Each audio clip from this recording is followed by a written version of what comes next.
Have you ever trusted someone so much that you believed they could never hurt you?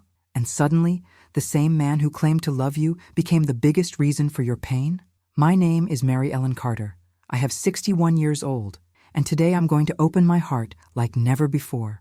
I'm going to share a part of my life that I've hidden for a long time, a wound that has bled silently within the church, in my home, and even in my relationship with God.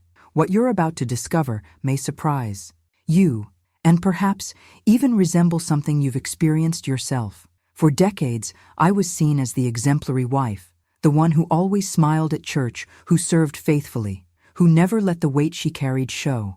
Everyone around me believed I had a perfect marriage, but the truth is that behind closed doors, the reality was very different.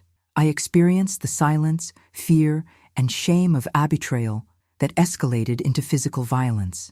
Have you ever been there? Have you ever felt the shock of discovering hidden messages, secrets that tear at your soul and destroy everything you believe to be solid? I know what it's like to hear your own husband say words that hurt more than punches. And I also know what it's like to have your body marked not only by physical pain, but by the weight of carrying everything alone. The hardest part wasn't just the aggression itself, but the judgment, emotional abandonment, and silencing that came after. How many times have I heard, "Pray more, be submissive, hold on," as if violence were part of the calling of being a Christian wife. Stay with me until the end, because this part of my life will reveal truths that are rarely spoken aloud. Today, in sharing this, I'm not seeking pity, but connection, because I know there are women watching now who may be living in silence, believing there's no way out, that God has forgotten them. But is that really true? Is God's love compatible with the pain that imprisons? And it was exactly at that point in my journey, when I could no longer see light, that something happened.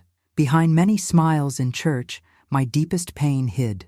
I remember getting ready in front of the mirror, putting on lipstick, and practicing a smile that hid bruises on my soul, and sometimes even on my body. The scariest thing was that no one suspected.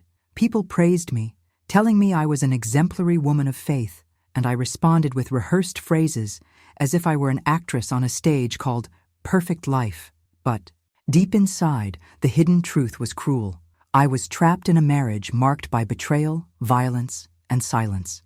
There were nights when I prayed with tears in my face, asking God if He truly saw me, if He still heard my stifled voice. The impact of discovering messages my husband had exchanged with another woman was like a knife in the chest. I felt the ground give way beneath my feet. It wasn't just the pain of infidelity, it was the destruction of trust, the collapse of what I believed to be unshakable. Betrayal for me wasn't just a physical act, but a sentence that said, "You are not enough." And the worst part is that, when I confronted him, I found no regret. What I found was fury. The hand that once held mine in the pews became a clenched fist inside my home. The shock of that night, when I was beaten for the first time, still echoes like a scream stuck in my throat. I could have screamed for help, but instead, I remained silent. The fear wasn't just of violence, but also of judgment. I knew exactly what I would hear if I had the courage to speak out. Be more patient. Pray more. God hates divorce. And so, I hid even deeper behind that facade. This was the backstage of my life. While everyone saw a dedicated Christian, I carried on my body the marks of forced submission, and in my heart, the scars of a war no one wanted to see. It was during this process that I realized how powerful words are. What we hear shapes our mindset. And for years, I let external voices tell me who I was and what my role was. But deep inside, something was beginning to shift. Amidst tears and desperate prayers, a spark of transformation emerged. A soft, almost whispered voice told me that I wasn't born to live imprisoned, that God didn't create me to be erased by fear. That was the moment I began to question not only my marriage, but also the way I saw myself. The journey to find the truth was painful, but necessary, because deep down I knew, if I remained silent, I would die. A little more each day. And that's why I now want to delve even deeper into this subject. If you've ever felt betrayed, silenced, or judged, know that the words I share now can touch your heart directly. For a long time, I believed my pain was unique, that no one could understand the behind the scenes of my life. But the truth is that many women share similar stories. Only the setting changes, but the feeling is the same. Being trapped in a relationship that instead of bringing security, becomes a battlefield. The impact this has on our mindset is devastating, because we begin to believe lies about who we are and what our value is. The betrayal made me feel small, disposable, as if I were a replaceable detail, and the silence imposed on me reinforced this false idea that I should endure everything in the name of faith. I can still remember the first time I seriously considered leaving. It was late at night, and I was in my room, my body aching and my soul exhausted. I grabbed my Bible and opened it to a verse about deliverance. In that instant, something inside me ignited. It was as if a nearly extinguished flame had been given a new lease on life. But immediately, another voice crept into my mind. What if everyone judges you? What if they say you've failed as a Christian wife? This internal conflict was one of the greatest struggles I've ever faced. It wasn't just a battle against an abusive husband. It was a battle against my own thoughts, against community, pressure, against the expectations surrounding me. This kind of hidden truth isn't discussed in church corridors because it's uncomfortable, but it's precisely this discomfort that imprisons so many women, and I was one of them. I lived in a whirlwind of fear, shame, and doubt. And at the same time, I tried to keep up appearances, as if it were possible to stitch together a life that was shattered with smiles. Every service, every meeting, every hug I gave was a carefully constructed performance to hide my wounds, and the more I hid, the further I felt from who I truly was. It was during this process that I realized how our decisions shape our journey. I could continue following the script expected of me, or I could finally choose to rewrite my own story. This realization was like a revelation. Life doesn't change with prayer alone, but with the courage to act, the courage to expose what many prefer to keep hidden. I understood that it wasn't just about surviving, but about transforming my pain into a turning point. Looking back, I see how every detail of that phase of my life was paving the way for something greater. The tears I shed in silence, the nights I believed I wouldn't see the dawn, all of this led me to see that there is power even in our falls, because it's in our falls that we discover the strength to rise. And this strength doesn't come from people's judgment, but from within, when we finally stop deceiving ourselves and accept the truth of our story. This journey wasn't linear. There were setbacks, there were moments when I almost gave up, but it was precisely in these ups and downs that I realized that transformation doesn't happen all at once. It comes in stages, in small steps that seem insignificant, but together they build a path to liberation. And it was on this path, amid doubts and revelations, that I began to discover not only who I was, but also who I could become. And it was exactly at this point in my story that something unexpected happened, something that completely changed the way I saw myself and my future. And it was at that point in my life that I realized how every scar, every tear, and every silence had something to teach me. When I finally understood that I wasn't alone, that there were other women experiencing pain as profound as mine, I felt a weight lift from my shoulders. And perhaps that's why I speak so sincerely today. If this topic resonates with you, leave a comment below with what has touched you most so far, or even your own experience. What you share could be the words another woman needs to read to find strength and overcome fear. Your participation here is what makes this channel grow and reach more people with this kind of content that often goes unspoken. It's when you comment that the message transforms into a living stream of support, hope, and truth. Each story written below is not just a comment, but a seed planted in hearts that need to believe again that there is a way out, that there is healing, that there is transformation. And I say this because I know how much it hurts to feel isolated, believing that no one understands the extent of your struggle. Therefore, when you open your heart, you not only strengthen yourself, but you help build a community where love, empathy, and faith intertwine. It is in this space of exchange that the impact multiplies, and it is in this movement that we find new reasons to continue. And as I reflect on the importance of this union, I remember a defining moment in my own journey when a single conversation completely changed the direction of my life. I grew up in a Christian home, believing that marriage was forever. From a young age, I was taught that the altar was sacred, that the union before God could not be broken by anything, and I grew up with this conviction engraved in my heart. I watched my parents pray together every night, and it gave me security, the idea that true love could withstand any storm. I carried this image with me like a compass, and perhaps that's why I clung for so long to a story that was already crumbling, even when everything around me screamed that it was time to leave. The mentality that shaped me said, "Be faithful until the end, even if it hurts." And for years I confused fidelity with self-annihilation. The most painful thing is realizing how these beliefs shaped my decisions. When I got married, I had no idea that, behind the passionate smile, there were secrets that would sooner or later come to light. I believed I was embarking on a journey of partnership, complicity, and spiritual growth, but the hidden truth revealed itself slowly, behind the scenes of routine. Little lies, averted glances, poorly given explanations, signs I chose to ignore because the weight of commitment spoke louder.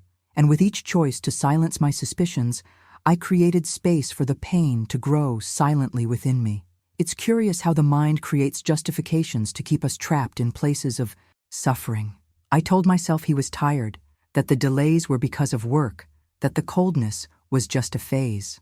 Hope blinded me, and behind it was also fear. Fear of judgment, fear of disappointing my family, fear of becoming the divorced woman in the church. This psychological impact was so great that I came to believe it was better to endure the abuse than to face the label of failure. It was as if my life had become a play, and I, even hurt, continued to play the role of the perfect wife. But no one can maintain a mask for so long. Inside, I was broken. The prayers that were once filled with faith became desperate pleas, almost a choked cry for help. I was saying, "Lord, show me what to do," and it seemed like God's silence echoed louder than anything. It was at that point that I began to understand that perhaps the answer wasn't in waiting for the other person to change, but in looking within myself and realizing the transformation that needed to happen within my own heart. And so, looking back, I see that everything I experienced as a child, all the teachings about faith and perseverance, were being tested in ways I could never have imagined. What was once a romantic ideal became a struggle for emotional survival, and every decision I made during this period led me to question the essence of what it truly means to live a life of faith. It was in this clash between belief and reality that I began to discover there was a path no one had shown me. I met David when I was 22, and at that time, he seemed like the man of my dreams. He had a sweet way of speaking, knew exactly how to make me feel special, and I, with the mindset of a young woman who believed in fairy tales, saw nothing beyond what I wanted to see. I remember the first glance we exchanged at the church door, the long conversations full of promises about the future, and the impact those words had on my heart.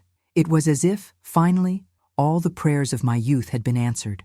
I believed I was entering a safe journey filled with faith, love, and purpose. Behind the scenes of our story, there was something magnetic. He knew how to use the right words, the right gestures, and I felt valued like never before. With each encounter, my admiration grew, and soon I was overcome with the certainty that there was no other decision to make but to say yes. I surrendered myself completely, because in my mind and heart, he was God's answer. Life with David seemed to promise stability, and I had no doubt that I was choosing someone who would walk with me until the end. But time, with its silent way of revealing hidden truths, showed that not everything was as it seemed. That man, so full of attention, changed when the spotlight wasn't on us. Small details began to emerge, behaviors I excused with the hope they were just phases. A fiery temper here, a cutting word there, and I thought, that's normal. He's just stressed. And so I began collecting excuses for what, deep down, already bothered me. In the eyes of others, we remained the perfect couple, and this kept me trapped in the illusion. I remember a silent revelation I had early on. I realized there were times when he displayed excessive control, but I ignored the signs because I was afraid of appearing ungrateful for everything I believed I was experiencing. The mentality I'd carried since childhood told me to honor the commitment, to be resilient, and I continued to believe that every relationship required sacrifice. Each step I took in this story seemed to bind me even more, because I had already invested my identity in this marriage. It was as if my worth was directly tied to that union. So when the first shocks came, I couldn't see them as warnings, but as tests of my fidelity. And it was in this conflict between what I believed and what I lived that my vision began to fragment. I didn't want to admit that my decision might be wrong, because admitting it would mean facing the pain of recognizing that the dream I had built was threatened. This contradiction between appearance and reality created invisible cracks that would later become chasms. And looking back, I realized that every public smile hid a private secret. Every gesture of affection in front of others masked a coldness that consumed me when we were alone. What seemed like the beginning of a perfect story soon revealed itself to be the beginning of a journey of bitter discoveries, and I didn't even know how much this would change the course of my life. At church, we were the model couple. Everyone admired us. David and I always arrived hand in hand, with wide smiles and perfectly tailored clothes. In the eyes of everyone, our lives were impeccable. Many women came up to me and said they wanted a wedding like mine, and I smiled back, harboring a mixture of pride and shame. Pride because the projected image gave me the feeling of having achieved something important, and shame because I knew it wasn't true. What was shown in public was just a carefully curated showcase, but behind the scenes of our lives were quite different. This duplicity began to weigh on me in a way I only realized years later. Maintaining my poise required constant effort, almost like acting in a play from which I couldn't leave the stage. I smiled, sang in services, served in ministry, but deep down, I felt I was drifting further and further away from my own essence. The hidden truth is that I feared discovery. I feared someone would notice the cold stares, the harsh words, and the heavy silence that dominated our home after the door closed. It was like living in two worlds, one illuminated by the community's respect and the other darkened by fear. The impact of this contrast was profound. I found myself torn between the need to maintain that perfect image and the desire to cry out for help.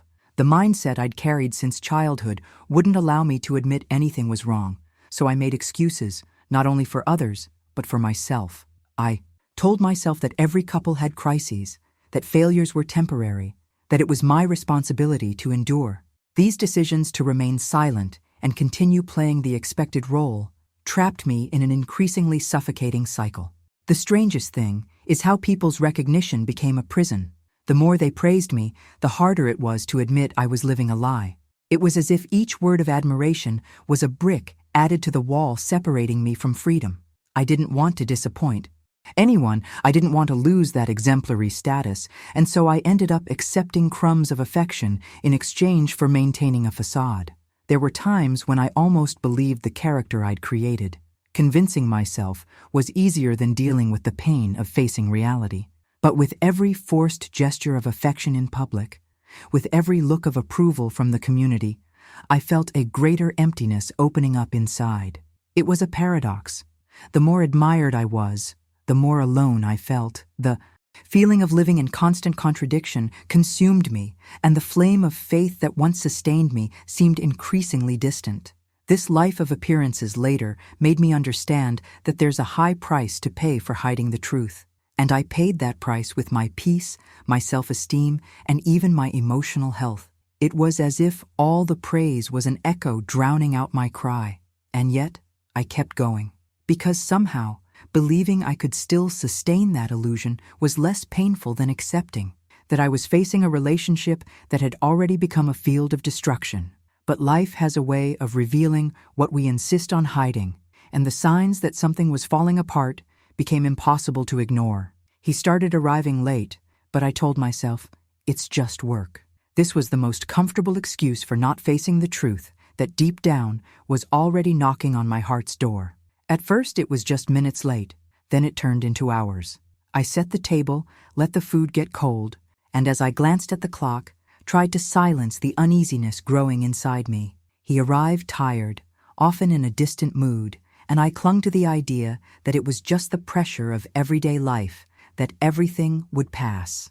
This was one of the most defining decisions of my journey, the choice to believe a comfortable version instead of facing the uncomfortable revelations. The hidden truth is that I could see the signs, the perfume that wasn't mine, the lack of desire to talk, the cell phone that never left on the table. All of this already pointed to a realization I didn't want to acknowledge. My marriage was in danger, but the mindset I'd had since I was young wouldn't allow me to consider breaking up. For me, marriage was something that had to be preserved at all costs. And so, silently, I accepted the crumbs of attention he offered me, believing that this bad phase would soon be replaced by better days. This self-deception took its toll. I began to lose myself, diminishing my own feelings to fit the narrative I'd created. I told myself everything was fine, that he loved me, that fatigue justified his emotional absence. But each time I repeated this, something inside me faded. I became a spectator of my own life, living on appearances and denying the behind-the-scenes of a relationship that no longer brought security. The strangest thing is how, even surrounded by clues, I chose to close my eyes. It was as if I feared the consequences of pulling back the curtain and facing the real thing. Because once we see the truth, there's no going back. And I didn't know if I had the strength to deal with this avalanche. So I hid behind excuses, maintaining a life of facade that, little by little, eroded my peace.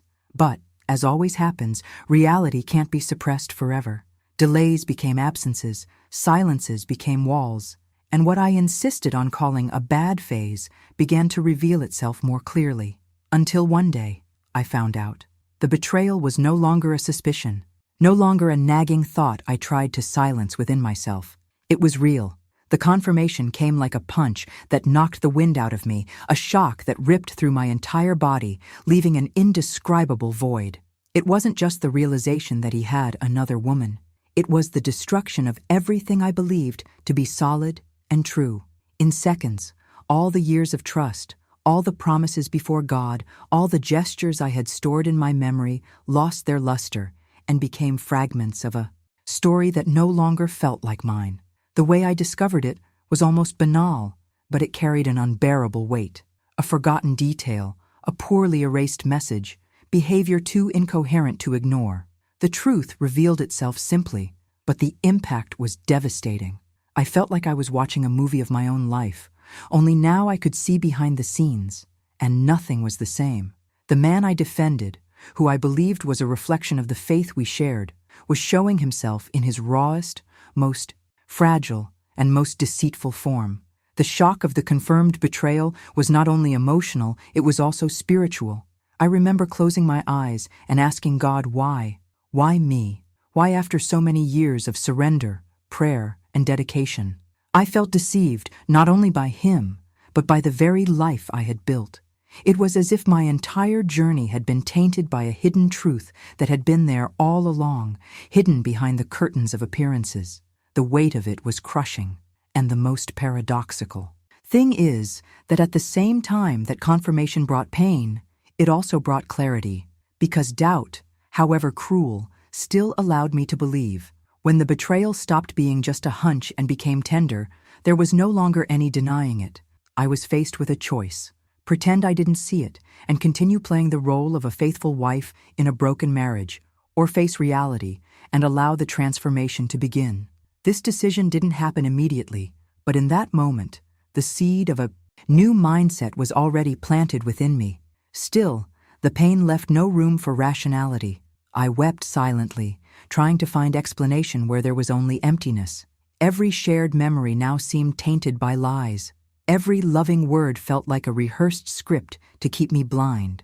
And I, who had so often counseled other women not to settle for less than they deserved, found myself paralyzed, unsure of what to do next. Discovering the betrayal was like falling into an abyss, but also like turning on a light in a dark room. I could no longer turn back, and from then on everything that came would be marked by this revelation. And it was precisely from this impact that a new phase of my journey began to take shape, bringing challenges even greater than I imagined I would face. One day I found messages. My world collapsed. It wasn't just a suspicion anymore. It wasn't just instinct trying to warn me. It was the naked proof before my eyes. His cell phone, always glued to his hand, was forgotten for a few minutes on the table.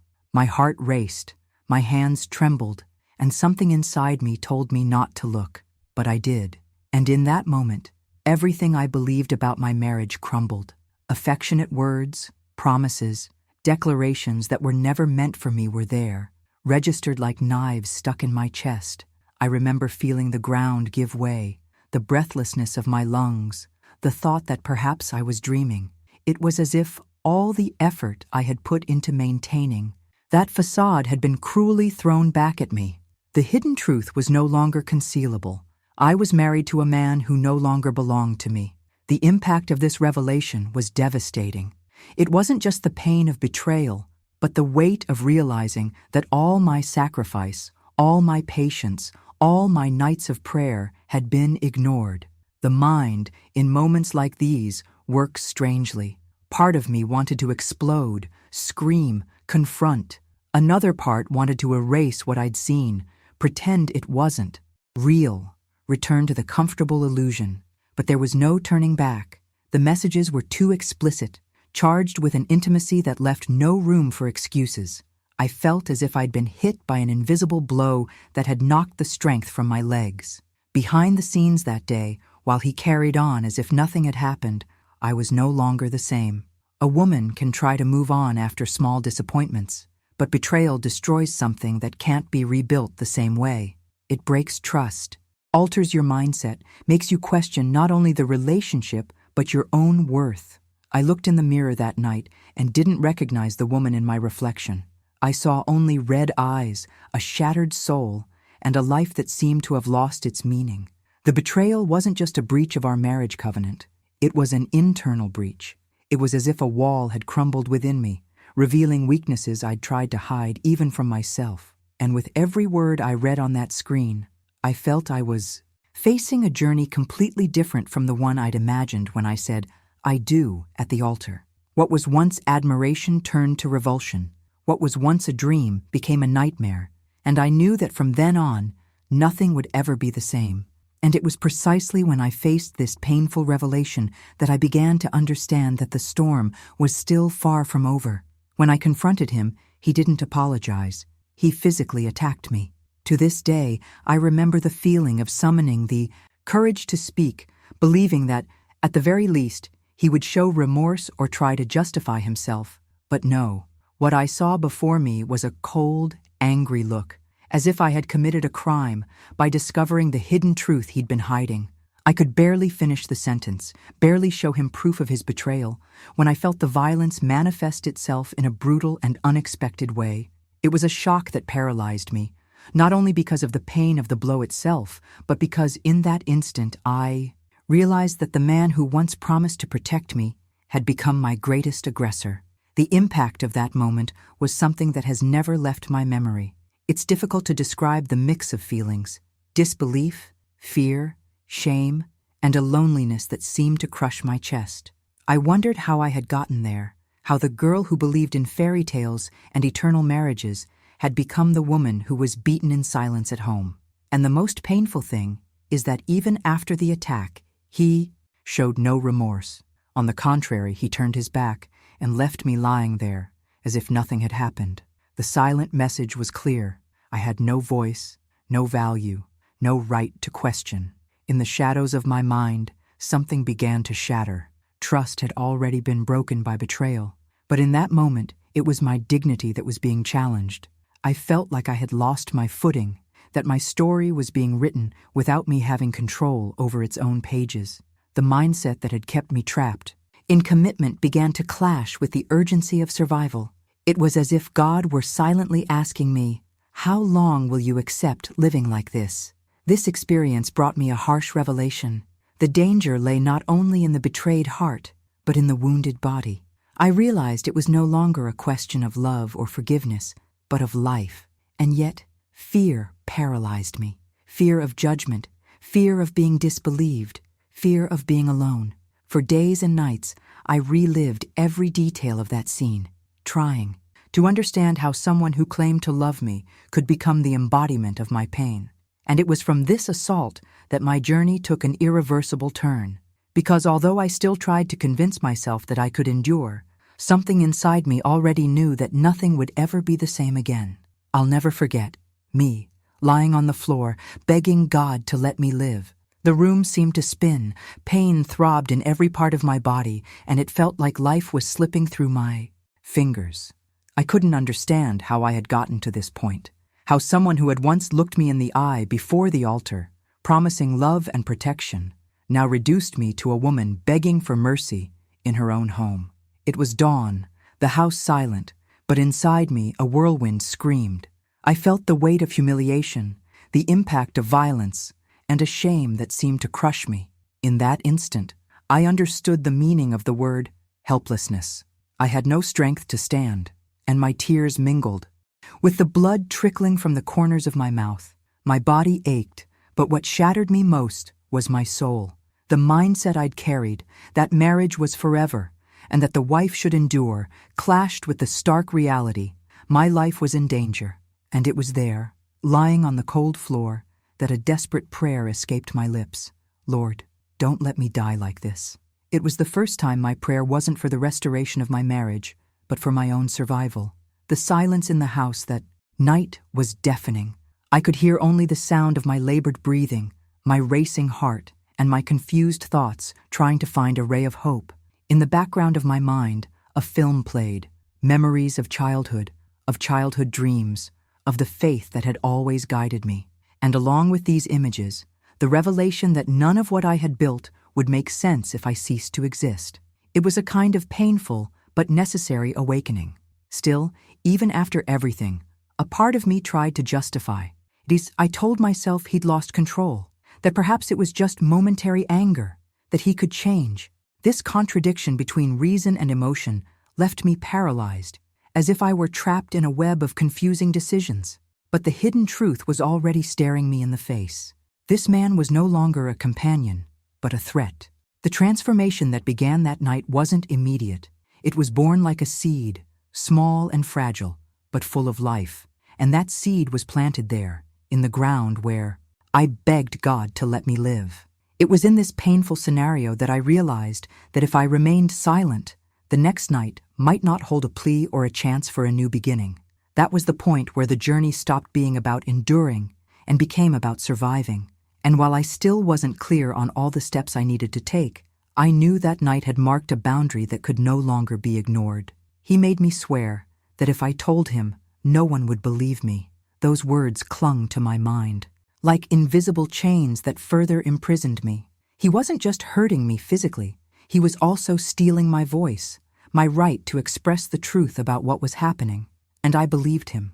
I believed him because, in a way, it made sense within the reality I lived in. Who would have imagined that the perfect husband, so respected in the church, could be the same man who left me lying on the floor begging for mercy?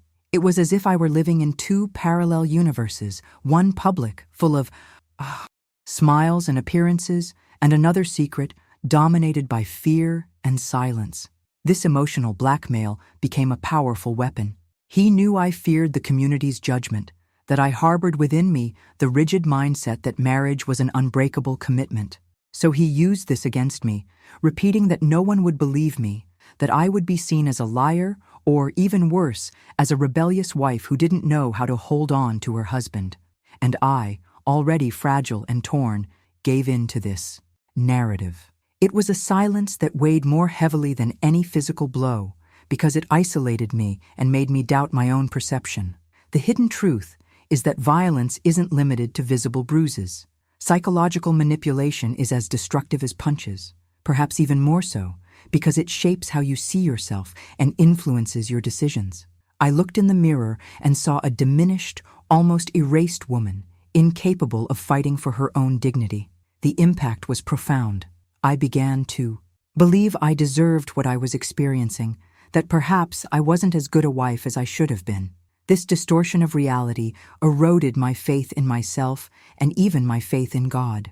Behind the scenes, my heart screamed for help, but my mouth remained silent. Every service I attended became a spectacle of practiced smiles, while inside I was falling apart. And the most painful thing was realizing how fear infiltrated every detail of my life, as if it had taken possession of who I was. Even my prayers changed. I no longer prayed for a restored marriage, but simply for no one to find out, for me to be unexposed, for the secret to never come out. This forced silence consumed me so intensely that at times I felt as if I were disappearing, and the more I remained silent, the stronger it grew. With each threat, each intimidating look, I gave in, and this daily surrender transformed me into a shadow of the woman who once dreamed of a happy home. I knew I was trapped in a dangerous web, but at the same time, I saw no way out.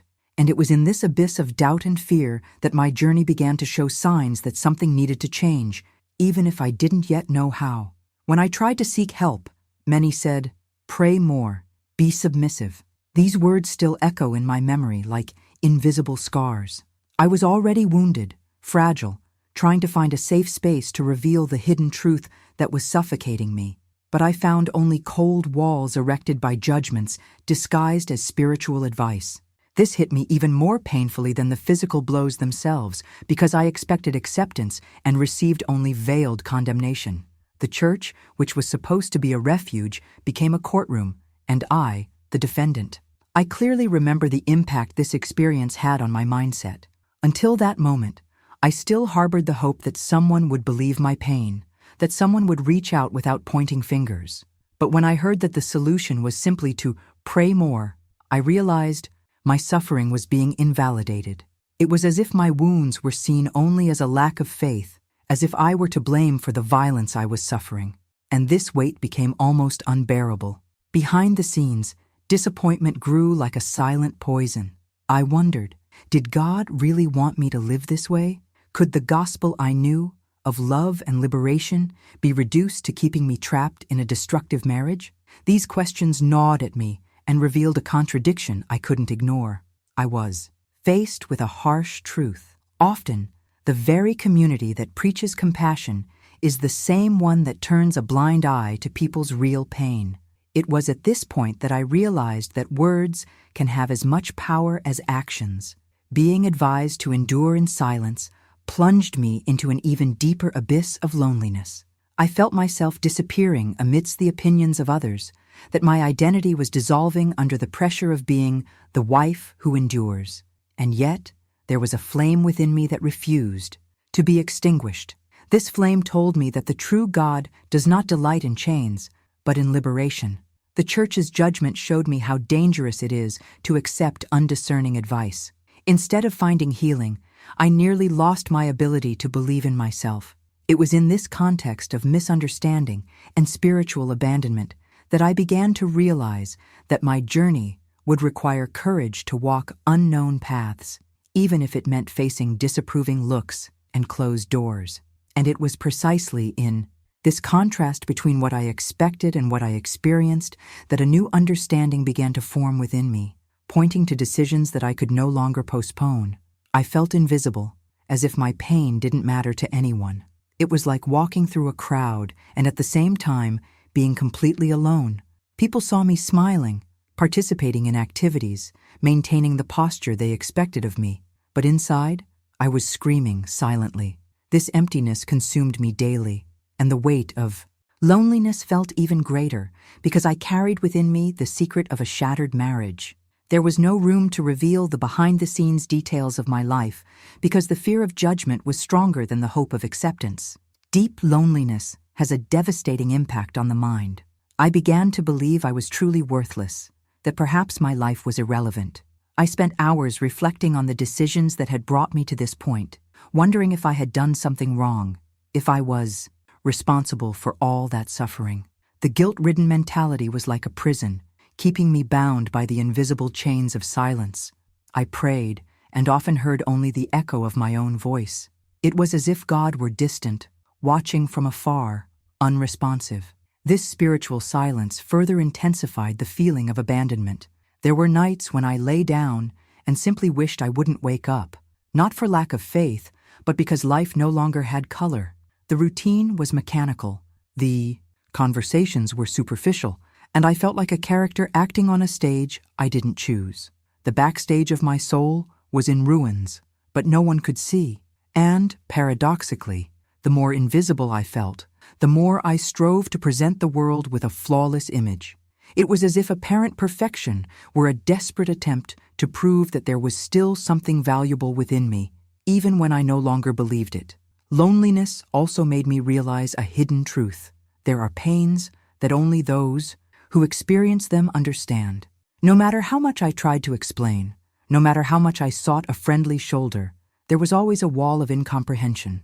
This barrier isolated me even further, as if I were a foreigner living in a world where everyone spoke a language I couldn't translate. And it was in this isolation that I began to doubt my own perception.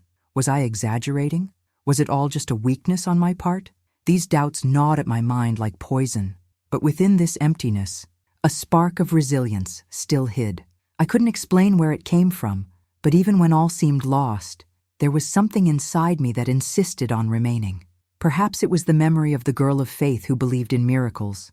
Perhaps it was simply my survival instinct. What I know is that this flame, however small, would not go out. And it was this small light that little by little began to show me that the journey was not over, that even in the deepest darkness, there was a possibility of transformation. One day I looked in the mirror and thought, Mary, either you get up or you die. That phrase didn't come from someone around me. It came from within me, as if it were a long-hidden revelation, waiting for the right moment to be heard. I was tired of seeing myself with empty eyes, a haggard expression, sustaining a life that no longer made sense. In that reflection, I didn't just see a woman aged by pain. I also saw the possibility of transformation, of starting over, of finally choosing for myself. It was a shock, because until then, all my decisions had revolved around pleasing others, preserving appearances, living up to expectations. But there, in the mirror, I realized that if I didn't change my mindset, I would have no future. That first cry for help wasn't external, it was internal. There was no one in the house to hear me, and perhaps even if there had been, I still wouldn't have had the courage to expose everything. But something inside me snapped.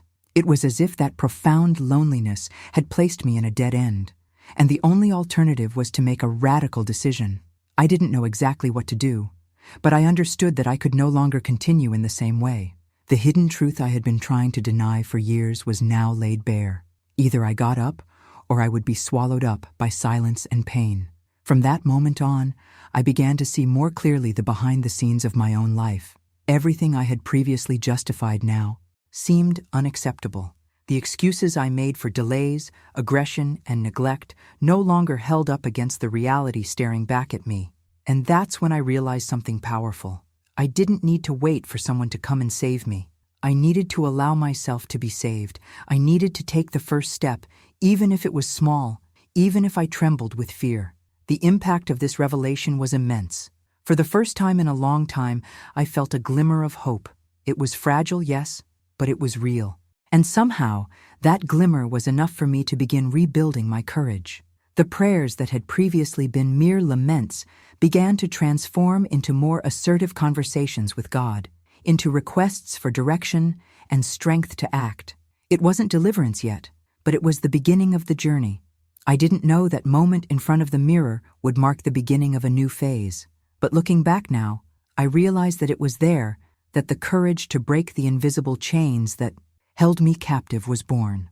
And it was also there that I began to understand that silence could not be my destiny, because there was a voice within me that finally needed to be heard. I told my sister. She cried with me and said, "You are not alone." They were simple words, but they had the impact of an earthquake inside me. For the first time in so many years, someone saw my pain without judgment, without telling me to go back and endure, without minimizing the scars I carried. I had kept everything hidden in my heart, believing no one could understand. And when I finally decided to break the silence, I found comfort where I least expected it. That embrace, bathed in tears, was like a balm on wounds that had bled silently for too long. This revelation to my sister was a turning point. I was no longer trapped solely by the lies he'd led me to believe. Now there was a witness to the hidden truth, someone who could confirm that I wasn't making it up, that I wasn't crazy, that my pain was real. This completely changed my mindset. Until then, I'd seen silence as protection, but in that moment, I realized it was, in fact, the prison holding me hostage. Deciding to speak out was like opening a window in a dark room. Suddenly, light entered, and that darkness no longer seemed so invincible. My sister held my hands and said something that resonates with me to this day. "You don't have to carry this weight alone." I cried like I hadn't cried in years, because I realized I'd grown accustomed to suppressing my feelings, to not letting anyone touch my pain. But when I allowed myself to share my secret, I felt the weight lift too. It was a transformative experience, a revelation that vulnerability can be more powerful than the mask of strength I'd always tried to maintain. In the days that followed, I was still afraid. The impact of his threats didn't disappear overnight. I still remembered his words that no one would believe me. But now, I had living proof that it was possible, indeed, to find someone willing to believe. And this small victory changed the way I viewed the journey ahead. I knew the road would be long, full of difficult decisions, but for the first time, I felt I wasn't completely helpless. This conversation with my sister gave me the clarity that breaking the silence was not just an act of courage, but a step toward survival.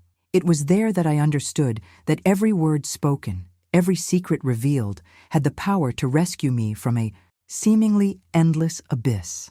And it was with this new understanding that I began to realize that, even amidst so much fear, the transformation had already begun within me.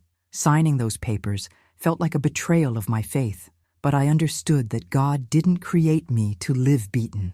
The pen trembled in my hand, my heart raced, and each line before me seemed to scream the weight of centuries of beliefs, traditions, and expectations I carried on my shoulders. Divorce, for me, had always been a forbidden word, an irreversible failure, a path of shame. I grew up hearing that marriage was forever, that a Christian woman should endure, pray more, compromise more. But in that moment, faced with that decision, something inside me whispered forcefully, "This isn't failure, it's survival." The impact of that moment was overwhelming. I felt torn between two voices, guilt, which insisted on reminding me of every sermon I'd heard, and hope, which told me the time had finally come to break free. It was a silent battle between the mindset that kept me trapped and the transformation that was beginning to emerge within me.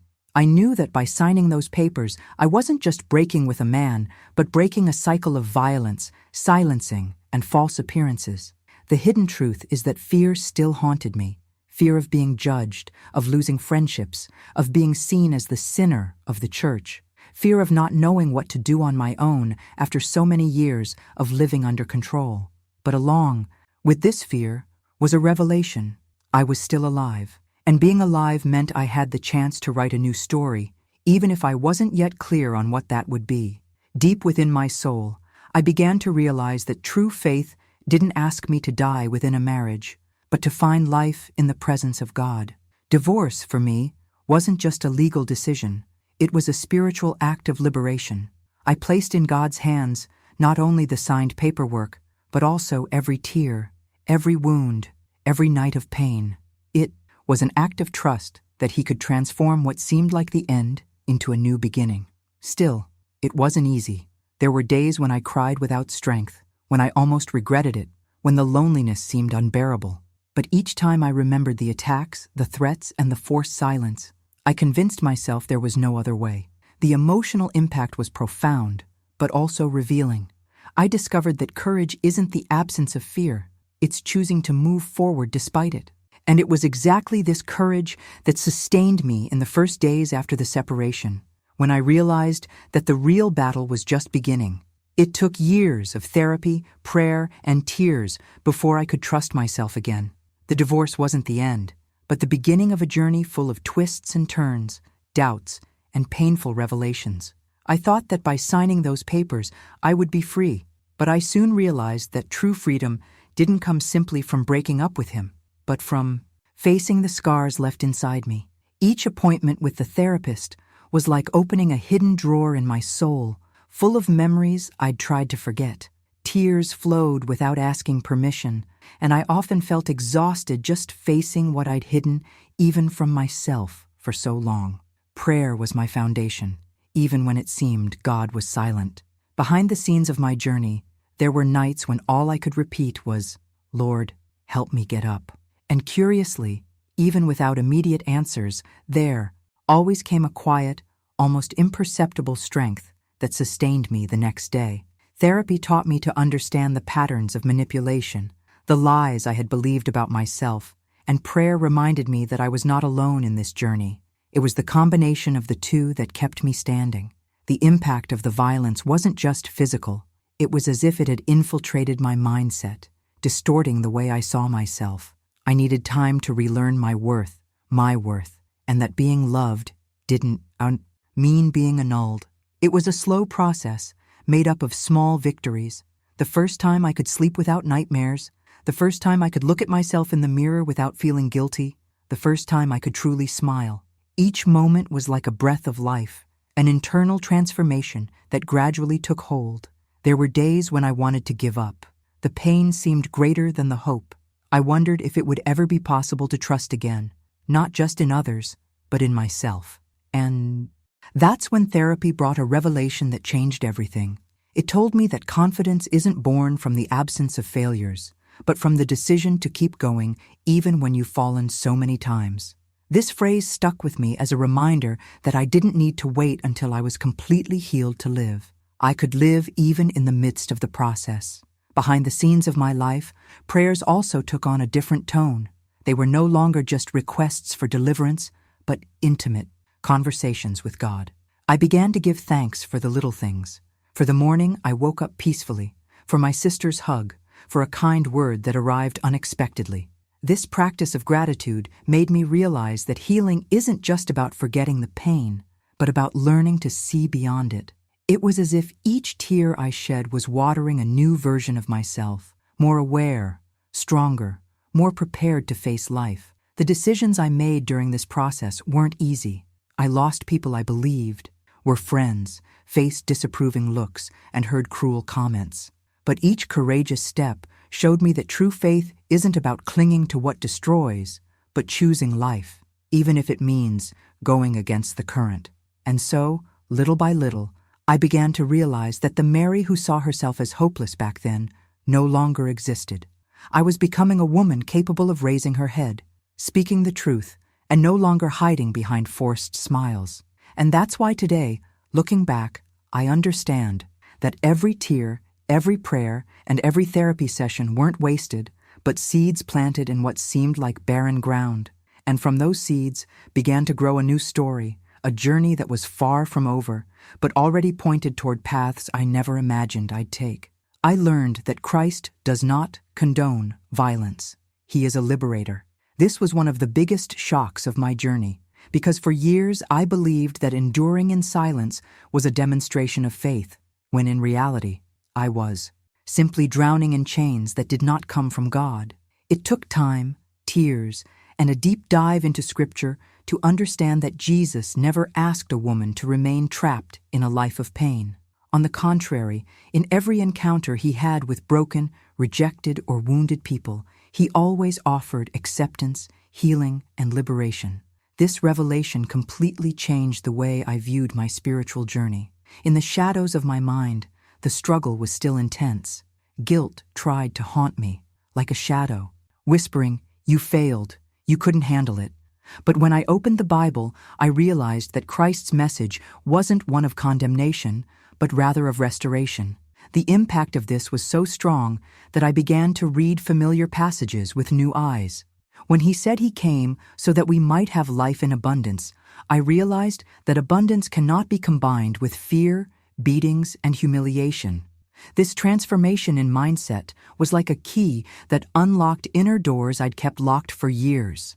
Prayer also changed in tone. It was no longer just a request for strength to endure, but an intimate conversation of surrender and hope. I spoke to God as one would speak to a friend, without masks, without the need to appear perfect. It was in this space of sincerity that I found a love that enveloped me, even when I couldn't believe in myself. And the closer I grew to him, the more I realized that Christ was not on the side of those who were destroying me, but was walking with me in rebuilding my identity. This new perspective brought unexpected revelations. I realized that we often confuse tradition with faith, rules with spirituality, fear with submission. I myself had confused them for years, but when I began to separate one from the other, I understood that true faith is not a prison, but a path to freedom. God didn't want me to be erased, invisible, diminished. He wanted me alive, whole, able to lift my head and move forward. It was during this process that I began to experience a kind of rebirth. With each sincere prayer, with each reading that revealed the hidden truth of the gospel, I rediscovered the woman within me. Not a wife who needed to uphold an image, but a beloved daughter of God who had a right to dignity and peace. This revelation was like a beacon in the midst of a storm, guiding my steps when everything still seemed uncertain. And although the path to healing was long, this rediscovery of faith gave me something no therapy or human advice could offer: the certainty that I was not alone, and that there was a greater purpose for all the pain I had experienced. And it was with this new perspective that my journey began to take on a different meaning, pointing to choices that would transform not only my life, but also the way I would come to see my own future. Today, I embrace wounded women and tell them, "You are not to blame." This has become one of my greatest life goals after everything I've experienced. I understood that the transformation that took place within me couldn't just be kept in my story. It needed to multiply in other lives. Every time I hear a woman share her painful experiences, I see the reflection of my own journey and feel the impact of being able to look into her eyes and truthfully affirm, "It's not your fault. You weren't born to live in chains." This certainty became a kind of mission, because I realized that many are imprisoned not only by violence, but also by the lie that they have no way out. When I share my journey, I speak not as someone who has read about it, but as someone who has walked through the darkest valley and survived. And this creates a deep connection, because there is no judgment, only identification. It's as if each revelation of my story opens space for other women to break the silence. Our mindset begins to shift when we understand that we are not isolated cases, but part of a common struggle, where the courage of one can ignite the courage of another. This process of helping other women also continues to be part of my own healing. With every hug, every shared tear, I feel that God is using the pain I tried to hide to create life. It's not easy to hear so many stories of violence and abandonment, but there is a special power in transforming scars into bridges of empathy. And it was in this movement of reaching out that I understood that my journey didn't end with divorce, nor with the process of individual healing. It continues, alive, each time a woman rises and discovers she can rewrite her own story. My story is not about defeat, but about rebirth. For a long time, I believed my scars were marks of failure, bitter reminders of everything I lost. Today, I understand that they are testaments to the transformation that has taken place within me, signs that I survived a war many cannot see. It was not an easy path, because rebirth requires courage. It requires facing hidden truths that hurt more than any words. It requires rebuilding an entire mindset, shaped by fear.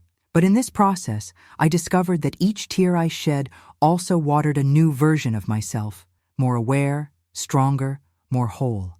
The impact of this entire journey was not only freeing me from a dark past, but also opening space for a future full of possibilities. I learned that I am not defined by what I suffered, but by the decisions I chose to make in the face of pain. And this revelation is liberating, because it shows me that despite the setbacks, life can be redesigned, that hope can be born precisely from the place where there seemed only ruins. Today, looking back, I see not only the wounds, but the power of resilience that brought me here. If this story spoke to your heart, share this video. Leave a comment, share your experience, because each story has the power to break the silence that so many still carry alone. Sometimes, a simple word spoken at the right moment can be the key to transforming the mindset of someone who believes there is no way out. It is behind the scenes of these sharings that true revolution happens, when we realize we are not isolated, but walking together on a journey of healing and profound revelations. Your voice can be the impact that awakens another woman to make a life decision, break invisible chains, and choose a future of dignity. Don't keep to yourself what could be the spark of transformation for someone else. Share, write, open your heart, because change begins when silence loses its place and the truth finds the courage to be spoken.